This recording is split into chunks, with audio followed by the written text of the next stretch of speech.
दोस्तों फिजिक्स की तैयारी क्लास 12 के लिए ये अंतिम रात अब आपके पास बची। आपका दिन भी समाप्त हो गया। वेरी इंपॉर्टेंट क्वेश्चन आज की इस वीडियो में हम आपके लिए लेकर आए हैं और यही क्वेश्चन 100% कल आपके 1 मार्च को फिजिक्स के पेपर में देखने को मिलेंगे। 1-2 नंबर वाले 3 नंबर वाले सभी क्वेश्चन को हमने बता दिया। आज की इस वीडियो में आपको 5-5 नंबर वाले क्वेश्चन बताने वाले हैं। वीडियो बहुत ही ज़्यादा इंपॉर्टेंट होने वाली है।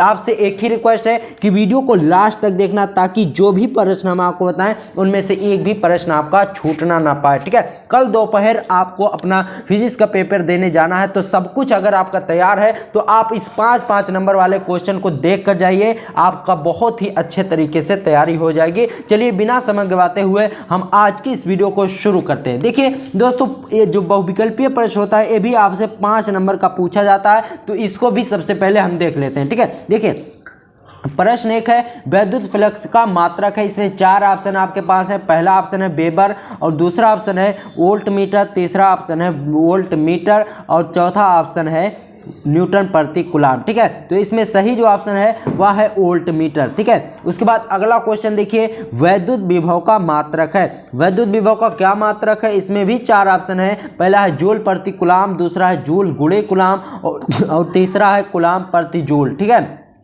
और चौथा है न्यूटन प्रति कूलम। तो इसमें सही जो ऑप्शन है वह है पहला वाला जूल प्रति कूलम वाला। ठीक है, तो वैद्युत विभव का जो मात्रक है वह जूल प्रति कूलम है। ठीक है, उसके बाद देखिए 1 इलेक्ट्रॉन वोल्ट ऊर्जा का मान है। ठीक है, इनमें से कौन सा ऐसा मान है जो 1 इलेक्ट्रॉन ऊर्जा का मान है? ठीक है, तो पहला ऑप्शन है इसमें 9 × 10⁻⁻19 जूल और दूसरा है 1.6 × 10⁻⁻19 जूल। ठीक है, तो दूसरा वाला ऑप्शन सही है और तीसरा ऑप्शन इसमें था 1.6 × 10⁻31 जूल और चौथा ऑप्शन है 9.1 × 10⁻31 जूल। ठीक है, तो इसमें सही जो ऑप्शन है वह दूसरा वाला है 1.6 × 10⁻⁹19 जूल। ठीक है, उसके बाद अगला प्रश्न है प्रतिरोध की विमा है। इसमें भी 4 ऑप्शन आपके पास मिलते हैं। पहला ऑप्शन है ml की पावर 2, t की पावर -2, f की पावर -1। ठीक है, तो बी वाला ऑप्शन है m की पावर 2 और l की पावर 3 और t की पावर -3 और a की पावर -2। ठीक है, तो इसमें ए भी और तीसरा ऑप्शन आपके पास है ml² और t -3 a स्क्वायर। ठीक है, तो इसमें तीसरा वाला ऑप्शन आपका सही है। ठीक है, चौथा ऑप्शन है ml³ t -3 a-। ठीक है, तो इसमें सही जो ऑप्शन है वह तीसरा वाला है। ठीक है, उसके बाद देखिए विशिष्ट प्रतिरोध का मात्रक है ओम इनवर्स, मीटर इनवर्स या फिर ओम इनवर्स मीटर या फिर ओम मीटर इनवर्स या फिर ओम मीटर। ठीक है, तो इसमें सही जो ऑप्शन है विशिष्ट प्रतिरोध का मात्रक ओम मीटर है। ठीक है, उसके बाद देखिए चुंबकीय क्षेत्र का मात्रक है। चुंबकीय क्षेत्र का क्या मात्रक है? इसमें भी 4 ऑप्शन आपके पास है। पहला ऑप्शन है वेबर प्रति मीटर स्क्वायर और दूसरा ऑप्शन है वेबर प्रति मीटर और तीसरा ऑप्शन है वेबर मीटर और चौथा ऑप्शन है वेबर। ठीक है, तो देखिए चुंबकीय क्षेत्र का जो मात्रक है वह वेबर प्रति मीटर स्क्वायर है। यहाँ पर पहला वाला ऑप्शन आपका सही है। ठीक है, उसके बाद देखिए प्रेरकत्व का मात्रक है। प्रेरकत्व का मात्रक क्या है? ओम सेकेंड या फिर ओम प्रति सेकेंड या फिर सेकेंड प्रति ओम या फिर ओम प्रति ओम सेकेंड। तो इसका सही जो ऑप्शन है वह है ओम प्रति सेकेंड। ठीक है दोस्तों, यहाँ पर ये प्रश्न देखिए सबसे ज्यादा इंपॉर्टेंट है। दोस्तों इसको कॉपी में हमने क्यों नहीं लिखा? क्योंकि दोस्तों एक ही रात का आपके पास समय है। अगर हम इसको कॉपी में लिखते, इन सभी क्वेश्चन को पूरी बुक के सभी क्वेश्चन को कॉपी में लिखते तो पूरी रात बीत जाती और आप लोग कब उस क्वेश्चन को देखते। तो इसलिए हम आपको इसी में आपको बहुत ही अच्छे तरीके से समझाने की कोशिश करेंगे। प्रश्न नंबर देख लीजिए, किसी वैद्युत द्विध्रुव के अक्ष यानी अनुदैर्ध्य स्थिति पर स्थित किसी बिंदु पर वैद्युत विभव का सूत्र स्थापित कीजिए, या फिर अथवा है किसी वैद्युत द्विध्रुव की अक्षीय स्थिति में किसी बिंदु पर वैद्युत विभव का सूत्र स्थापित कीजिए। दोनों बात एक ही है, बात को घुमा फिराकर पूछा गया। ठीक है, तो यहाँ पर उत्तर आपको सिंपल से लिखना है। माना ए बी विद्युत द्विध्रुव परावैद्युतिकांक के वाले माध्यम में रखा है, यानी यहाँ पर ए और बी क्या है? वैद्युत द्विध्रुव है और इसका परावैद्युतांक K है, ठीक है, इसको K वाले माध्यम में रखा गया। द्विध्रुव प्लस Q व माइनस Q कूलाम के आवेशों से बना है। अब यहाँ पर प्लस Q और माइनस Q के आवेशों से ये द्विध्रुव बना है, जिनके बीच की दूरी कितना है, D है, ठीक है। विद्युत के मध्य बिंदु O से R मीटर की दूरी पर इसकी अक्षीय स्थिति में P पर विद्युत विभव का ज्ञात करना है। अब यहाँ पर जो P है इसके अक्षीय स्थिति पर इस पर आपको विद्युत विभव ज्ञात करना है। द्विध्रुव के अक्ष पर स्थित बिंदु P की आवेश प्लस Q से R माइनस D अपान 2 तथा माइनस Q से R प्लस D अपान 2 होगी। तब आवेश देखिए यहाँ पर तब प्लस Q के कारण बिंदु P पर वैद्युत विभव V1 बराबर 1 अपान 4 पाई एप्सिलॉन 0 K, ठीक है। अब यहाँ पर Q, ठीक है, Q अपान R माइनस D अपान 2 हो जाएगा, ठीक है। अब ये कितना हो गया, ये समीकरण 1 हो गया। अब आवेश माइनस Q के कारण बिंदु P पर वैद्युत विभव V2 is equal to 1 upon 4 pi epsilon 0 K। अब यहाँ पर माइनस Q हो जाएगा R प्लस D अपान 2, ठीक है। अब यहाँ पर देखिए, यहाँ पर जो हमने बताया था, देखिए यहाँ पर प्लस Q की दूरी R माइनस D अपान 2 है तथा माइनस Q से R प्लस D अपान 2 होगी, ठीक है। तो यहाँ पर यही क्या बन जाते हैं, यही यहाँ पर आकर समीकरण बन जाते हैं। उसके बाद देखिए, चूंकि बिंदु P पर परिणामी वैद्युत विभव V बराबर V1 प्लस V2 हो जाएगा। अब V is equal to Q upon 4 pi epsilon 0 K हो जाएगा, ठीक है। अब यहाँ पर 1 upon R minus D upon 2, अब माइनस यहाँ पर लगाएंगे 1 upon R plus D upon 2 is equal to 1 upon 4 pi epsilon 0 K।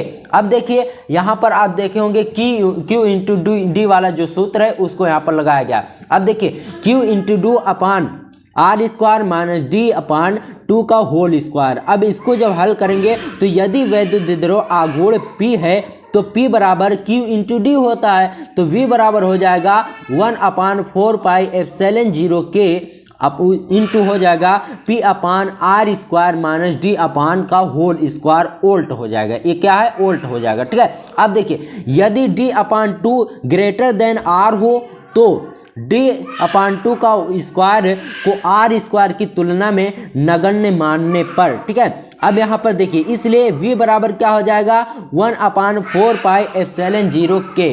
अब देखिए दोस्तों, यहाँ पर जो सूत्र बनता है V बराबर 1 upon 4 pi epsilon 0 Q P अपान R स्क्वायर ओल्ट हो जाएगा, ठीक है। अब इसको सही क्रम में लिखेंगे। यदि वैद्युत द्विध्रुव वायु अथवा निर्वात में स्थित है तो K बराबर 1 होगा, ठीक है। अब V बराबर हो जाएगा 1 अपान 4 पाई एप्सिलॉन 0 P अपान R स्क्वायर ए ओल्ट। यही होगा सूत्र, जो सूत्र निकालना था यही था, ठीक है। अब देखिए आगे देखते हैं कौन सा क्वेश्चन सबसे ज्यादा इंपॉर्टेंट।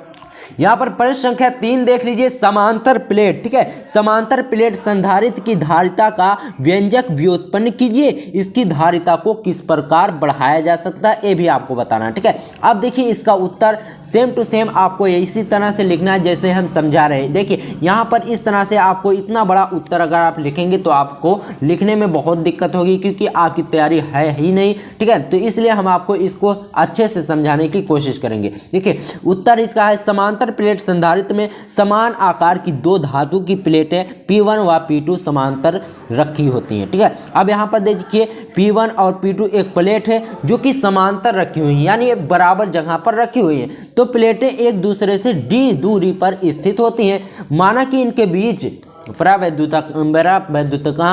परावैद्युतांक पदार्थ के भरा है, ठीक है। यानी इनके बीच जो पदार्थ है ये पदार्थ क्या है, K है, ठीक है। जब मुख्य प्लेट P1 को प्लस Q आवेश दिया जाता है, यानी जब ये P1 Q है तो इसको प्लस Q आवेश दिया जाता है, और जो P2 है इसको माइनस Q आवेश जब दिया जाता है तो यहाँ पर क्या होता है, देखिए जब P2 को पृथ्वी से संबंध होने का कारण इसको बाहरी की सतह पर प्लस Q, ठीक है, और पृथ्वी में चला जाता है, तो यहाँ पर माइनस Q तथा बाहरी सतह पर, यहाँ पर देख लीजिए ये बाहरी सतह जो है इस पर क्या होता है, बाहरी सतह पर प्लस क्यू आवेश हो जाता है। P2 का पृथ्वी से संबंध होने का कारण इसकी बाहरी सतह का प्लस क्यू आवेश पृथ्वी में चला जाता है। इस प्रकार प्लेट P2 को अंदर वाली सतह पर माइनस क्यू आवेश रह जाता है। अतः दोनों प्लेटें परस्पर विपरीत प्रकृति के आवेशों से हो जाती हैं तथा इनके बीच एक वैद्युत क्षेत्र उत्पन्न हो जाता है जिसकी तीव्रता E बराबर टाउ अपान के एप्सिलॉन 0। ठीक है, ये इतना हो जाएगा। उसके बाद देखिए फिगर आपको इस तरह से बनाने लेना है। अब यहाँ पर एक से इसके बीच की दूरी कितनी हो जाएगी, d हो जाएगी। अब देखिए E बराबर Q अपान के एप्सिलॉन 0a, जहाँ टाउ क्या है, पृष्ठीय आवेश घनत्व है।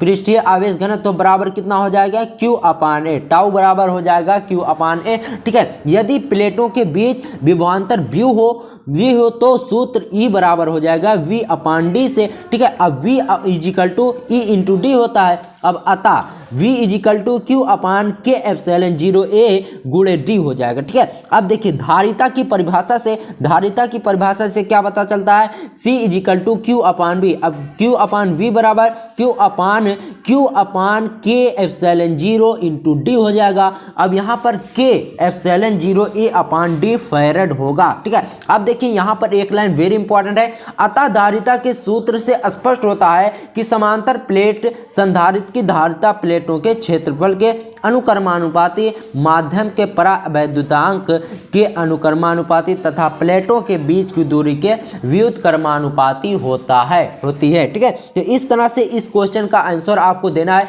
5 नंबर में एक क्वेश्चन आपसे पूछा जाएगा, बहुत ही सिंपल भाषा में हमने इसको समझाया है, आप देख सकते हैं। ठीक है दोस्तों, यहाँ पर देख लीजिए एक क्वेश्चन सबसे ज़्यादा इंपॉर्टेंट है। वैद्युत परिपथ संबंधी किरचॉफ के दोनों नियम समुचित आरेख बनाकर समझाइए। यानी यहाँ पर आपको किरचॉफ के दोनों नियम को अच्छे तरीके से एक्सप्लेन करना है। ठीक है, अथवा में देख लीजिए वैद्युत परिपथ के लिए किरचॉफ के दोनों नियम का उल्लेख कीजिए और उनके परिपथ बनाकर समझाइए। ठीक है, उसके बाद देखिए वैद्युत परिपथ के लिए किरचॉफ के नियमों की व्याख्या सहित वर्णन कीजिए। फिर अथवा में है धारा व वोल्टता संबंधी किरचॉफ नियम लिखिए। फिर एक प्रश्न बनता है वैद्युत परिपथ के लिए किरचॉफ का नियम लिखिए और उसकी व्याख्या कीजिए। तो इन सभी क्वेश्चन का एक ही आंसर होगा। देखिए दोस्तों, अगर आपसे क्वेश्चन घुमा फिरा कर पूछा जाए तो आपको घबराने की जरूरत नहीं है। अगर वहां पर आ जाए कि किरचॉफ का नियम लिखिए तो आपको सिंपली किरचॉफ के दोनों नियम को लिख देना है और ज्यादा कुछ नहीं करना है। ठीक है, अब देखिए यहाँ पर उत्तर में सबसे पहले आपको हेडिंग डालना है किरचॉफ के वैद्युत परिपथी संबंधी नियम। ठीक है, किरचॉफ के वैद्युत परिपथ संबंधी नियम। ठीक है, तो इसमें प्रथम नियम जो है वह संधि का नियम होता है। ए ऑप्शन में भी आपसे पूछा जा सकता है कि किरचॉफ के प्रथम नियम को क्या कहते हैं, तो यहाँ पर हो जाएगा संधि नियम। ठीक है, देखिए इसमें क्या है, किसी विद्युत परिपथ की किसी भी संधि पर मिलने वाली धाराओं का बीजगणितीय योग 0 होता है, यानी 0 होता है। तो अर्थात यहाँ पर हो जाएगा E। ठीक है, एप्सिलॉन I बराबर 0। ठीक है, यहाँ पर ये जो निशान है दोस्तों ये सिग्मा का है। ठीक है, तो सिग्मा I बराबर हो जाएगा 0। अब देखिए माना कि चालक जिसमें धारा I1, I2, I3 और I4 तथा I5 प्रवाहित हो रही है संधि O पर, देखिए संधि O पर मिलती है। संधि की ओर आने वाली सभी धाराएं धनात्मक, संधि से दूर जाने वाली सभी धाराएं ऋणात्मक ली जाती हैं। अतः I1 व I2 धनात्मक तथा I3, I4, I5 ऋणात्मक होगी। यहाँ पर आपको एक चीज समझना है कि यहाँ पर जो है 5 धाराएं बढ़ रही है। अब जो O की तरफ आती है, अब जो O की तरफ आती है धारा वह क्या होती है, वह धनात्मक होती है और जो O से दूर जाती है वह ऋणात्मक होती है। अब देखिए जैसे यहाँ पर देखिए I1 क्या रही है, I1 O की तरफ आ रही है, I2 भी O की तरफ आ रही है, तो ये क्या होगी, ये धनात्मक होगी। अब देखिए I1, I4, I3, I4, I5 जो है वह ऊपर की तरफ भाग रही है, तो ये सब क्या हो जाएंगे, ऋणात्मक हो जाएंगे। अब देखिए यहाँ पर आपको लिखना आगे किरचॉफ के नियम के अनुसार, किरचॉफ के नियम के अनुसार I1 plus I2 minus I3 minus I4 minus I5 बराबर 0, या फिर I1 प्लस I2 प्लस बराबर I3 plus I4 plus I5, ठीक है। तो अतः इसमें लिख देना आपको, अतः परिपथ के किसी बिंदु पर आने वाली धाराओं का योग उस बिंदु से जाने वाली धाराओं के योग के बराबर होता है। अर्थात संधियों पर ना तो आवेश लाभ होता है और ना ही आवेश हानि होती है। यह नियम आवेश संरक्षण नियम पर आधारित है। इसे किरचॉफ का धारा नियम भी कहते हैं, ठीक है। उसके बाद देखिए द्वितीय नियम जो किरचॉफ का है उसे लूप नियम भी कहते हैं। अब देखिए इसमें क्या है, किसी परिपथ में प्रत्येक लूप या बंद पास के विभिन्न भागों में प्रवाहित होने वाली धाराओं एवं संगत प्रतिरोधों के गुणनफल का बीजगणितीय योग उस पास या लूप में लगने वाले समस्त वैद्युत बलों के बीजगणितीय योग के बराबर होता है। अब देखिए यहां पर जो है ये बंद पास है, ठीक है। पहला बंद पास ए है और दूसरा बंद पास ए, तो यहां पर अर्थात हो जाएगा E sigma I R is equal to sigma E, ठीक है, सिग्मा ई हो जाएगा, ठीक है। अब देखिए इस नियम को प्रयुक्त करते समय यानी इस नियम को मनाते समय धारा की दिशा में चलने पर धारा व इसके संगत प्रतिरोध का गुणनफल धनात्मक लेते हैं तथा सेल से वैद्युत अपघट्ट में ऋण इलेक्ट्रोड से धन इलेक्ट्रोड की ओर चलने पर वैद्युत बल धनात्मक लेते हैं। यहाँ पर कहा क्या जा रहा है, देखिए यहाँ पर कहा क्या जा रहा है, इस नियम को प्रयुक्त करते समय, ठीक है, जब धारा की दिशा चलने पर धारा व इसके संगत प्रतिरोध का गुणनफल धनात्मक लेते हैं तथा सेल से विद्युत अपघट्ट में ऋण इलेक्ट्रोड से धन इलेक्ट्रोड की ओर चलने पर वैद्युत वाहक बल धनात्मक लेते हैं। चित्र में प्रदर्शित बंदपास 1 के लिए I1 R1 माइनस I2 और I2 और R2, ठीक है, बराबर हो जाएगा E1 माइनस E2। ये समीकरण 3 हो जाएगा। यहाँ पर देखिए बंद पास 2 के लिए I2 और R2, ठीक है, plus I1 plus I2 R3 is equal to E3, एक हो जाएगा समीकरण 4, ठीक है। अब इन समीकरणों को हल करके I2 I1 व I2 के मान ज्ञात किए जा सकते हैं, ठीक है। यह नियम ऊर्जा संरक्षण के नियम पर आधारित है। इसे किरचॉफ का वोल्टता का नियम भी कहते हैं। यहाँ पर देखिए नीचे एक और question very very most important है, व्हीटस्टोन सेतु का सिद्धांत क्या है। आप देख सकते हैं कितने सालों से लगातार पूछा जा रहा है, तो चलिए इसको हम आसान से भाषा में आपको समझाते हैं। देखिए व्हीटस्टोन सेतु का सिद्धांत, व्हीटस्टोन सेतु में प्रतिरोध PQR तथा S श्रेणी क्रम में जोड़कर एक वर्गाकार आकृति में संयोजित किए जाते हैं। यानी यहाँ पर देख लीजिए PQR और S का है, ये सब प्रतिरोध है। अब इन सब प्रतिरोधों को जब जोड़ते हैं तो एक वर्गाकार आकृति बन जाती है। जब व्हीटस्टोन सेतु में चतुर्भुज ABCD रूप में जुड़े प्रतिरोध के मान इस प्रकार समायोजित किए जाएं कि सेल कुंजी K1 तथा धारा मापी K2 दोनों बंद करने पर धारा मापी में कोई विक्षेप प्राप्त ना हो, तो इस दिशा में सेतु संतुलित कहा जाता है। यानी कहा यहाँ पर ये जा रहा है कि अगर हमें इस प्रकार इसको संयोजित करना है ताकि जहाँ पर ये जो कुंजी लगी हुई है के, इसमें कोई भी जब इसमें धारा बहे तो इसमें कोई भी परिवर्तन ना हो। और इसके देखिए यहाँ पर आप लोग देखे होंगे कि कोई भी धारा होती है इसको एक तरह से आप मीटर के तौर पर मानिए, ठीक है। जब इसमें हर देखिए PQRS जब तीनों में बराबर लाइट आएगी तो मीटर क्या होगा, एकदम सीधा होगा, ठीक है। तो इसी तरह से ये भी है, इस तरह से आप इसको समझ सकते हैं कि अगर PQR और S दोनों में बराबर धारा बहेगी तो यहाँ पर जो K है, K कुंजी जो है ये बराबर दिखेगा, ठीक है। तो इस दिशा में सेतु संतुलित कहा जाता है। तो अगर इस तरह से देखेगा तो ये जो व्हीटस्टोन सेतु है ये संतुलित होगा, ठीक है। सेतु की संतुलित व्यवस्था में चतुर्भुज जो है किन्हीं दो संलग्न भुजाओं में लगे प्रतिरोधों का अनुपात शेष दो संलग्न भुजाओं में लगे प्रतिरोधों के अनुपात के बराबर होता है। अर्थात यहाँ पर आप कह सकते हैं PQ/RS, ठीक है। अब देखिए किरचॉफ के नियम द्वारा सूत्र की स्थापना, अब इस सूत्र को स्थापना यानी इस सूत्र को आपको बताना है। देखिए किरचॉफ का जो नियम था लूप वाला नियम, दूसरा नियम यहाँ पर लगा है, ठीक है। अब लूप ABDA में किरचॉफ का द्वितीय नियम लगाने पर I2 गुणे P I1 गुणे P प्लस 0 गुणे G माइनस I2 गुणे R बराबर 0 होगा, ठीक है। अब यहाँ पर G धारामापी का प्रतिरोध है तथा संतुलित अवस्था में इसमें धारा शून्य होगी। अब देखिए I1 गुणे P बराबर I2 गुणे R होगा, ठीक है। इसको समीकरण 2 यहाँ पर मान लेते हैं। समीकरण A 1 है, ठीक है। P Q is equal to R upon S, ठीक है। ये क्या हो जाएगा, समीकरण 1 हो जाएगा। अब यहाँ पर समीकरण 2 क्या है, I1 गुणे P इजिकल टू I2 गुणे R, ये क्या है, समीकरण 2 है। अब इस प्रकार loop B C D B में किरचॉफ का द्वितीय नियम लगाने पर, यानी बी सी और डी और बी में द्वितीय नियम लगाने पर I गुणे क्यू माइनस I2 गुणे यस प्लस 0 गुणे जी बराबर 0, ठीक है। अब देखिए यहाँ पर बराबर हो जाएगा I1 गुणे क्यू बराबर I2 गुणे यस। अब ये हो जाएगा समीकरण 3। अब समीकरण 2 को समीकरण 3 से विभाजित करने पर अब देखिए I1 गुणे P इंटू अपान I1 गुणे क्यू हो जाएगा। अब बराबर I2 अपान I2 गुणे R अपान यस, ठीक है। तो देखिए I2 गुणे R I2 गुणे यस हो जाएगा अपान, ठीक है, या फिर P Q is equal to R upon S, ठीक है, ठीक है। तो इस तरह से आपको इसकी समीकरण को